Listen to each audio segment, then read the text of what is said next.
This Chazor Zeichen Nesh B'Chach Ches Shagam Yehudim Sechas Chullin Daf Pei Hey. Zok the Mishnah, if someone shechs a chaya or bird and finds it to be a treifa, if he shechted it to avoid the zar, if he shechted Chullin inside the azar or kachim outside the azar, or if someone shechted a chaya or bird that was sentenced to be stoned. In all these cases, the meat may not be eaten. So Rameya said there is an obligation for kisei adam. The Chacham say there is not. Mishnah continues: if one shechted and the chaya or bird became an avela, the shechita wasn't proper, or if it was killed by means other than shechita, everyone agrees there's no obligation for kisei adam. Zok the Gemara Chiv Abba the name of Yechon and said in the previous Mishnah similar to this one, which was regarding Oisios Benai.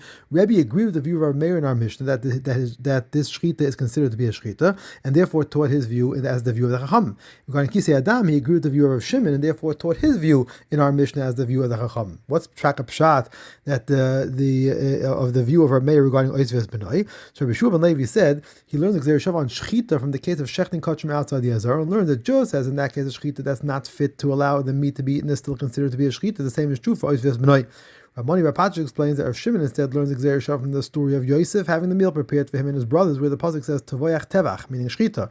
Just as over there it refers to a shechita that was fit to allow the meat to be eaten. The same is true for Oisves Benoi. Why doesn't Rameya learn from the story of Yosef? Because he wants to learn Gzeir Shava from the same word of shechita rather than from tvicha. The Tana of Shmuel says Gzeir Shava doesn't have to be identical words. But I said that's true where there are no identical words to be found. But if there are, you're supposed to stick to the more similar word.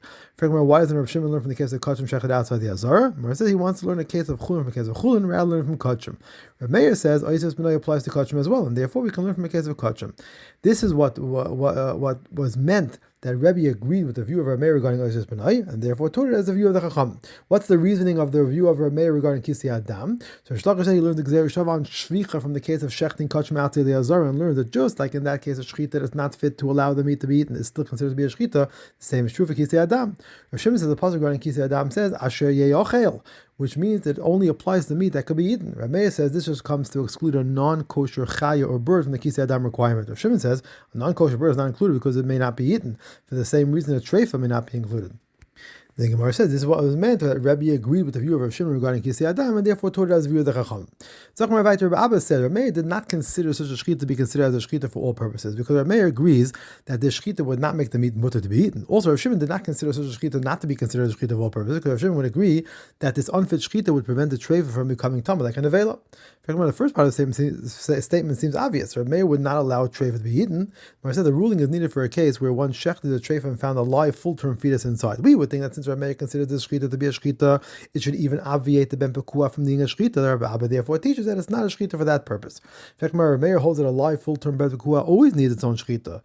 And if tomorrow the ruling is necessary according to Rebbe, who holds like Rameir that the shechita of a treifa is still considered to be a shechita, but also holds like the Rabbanan who say that a live full-term ben pekua does not need its own shechita. According to Rebbe, we would think to say that the shechita obviates the need for the ben pekua to have its own shechita. Rabbi Abba therefore teaches that it does not.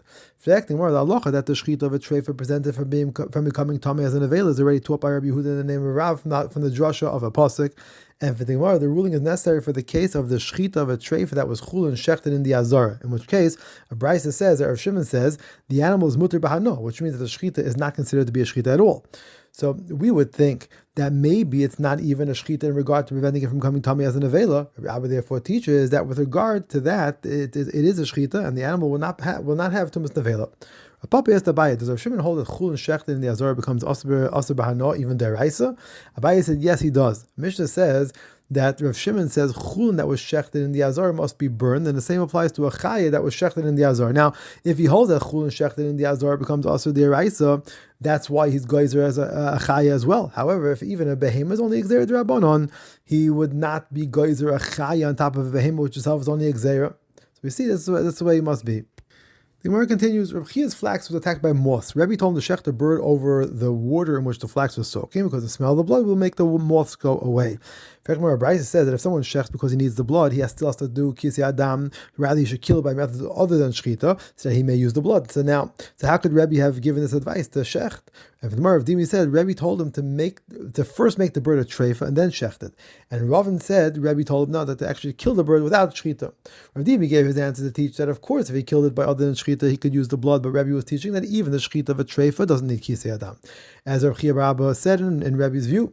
Ravin gave his answer to teach that, of course, if he shechted it as a treifa, it would be part of Kisa Adam in Rebbe's opinion, as stated by Rechia Bar Abba. He was teaching further that we should not say that in truth there's no halacha of a shechita for a bird deraisa, and therefore any form of killing would require that his blood be covered. He therefore taught that if it's killed other than by shechita, there's no obligation to cover his blood because a bird requires shechita deraisa. How could it be that the Rechia's flax was taxed by moth? We find that Rabban Bar Abba said the flax of all people are so protected because there's chus for Rechia and his sons. And here Rav Chia says his own flax got attacked, and for the Gemara, his chus helped to protect others, but not himself. It's like the statement of Yehuda and Rav who says that every day a Baskol goes out and says the entire world is sustained in this chus of my son Chanina, Zok the Baskol, Zok the Ebishter, and yet my son Chanina subsists on a kav of caribs of boxer for the entire week.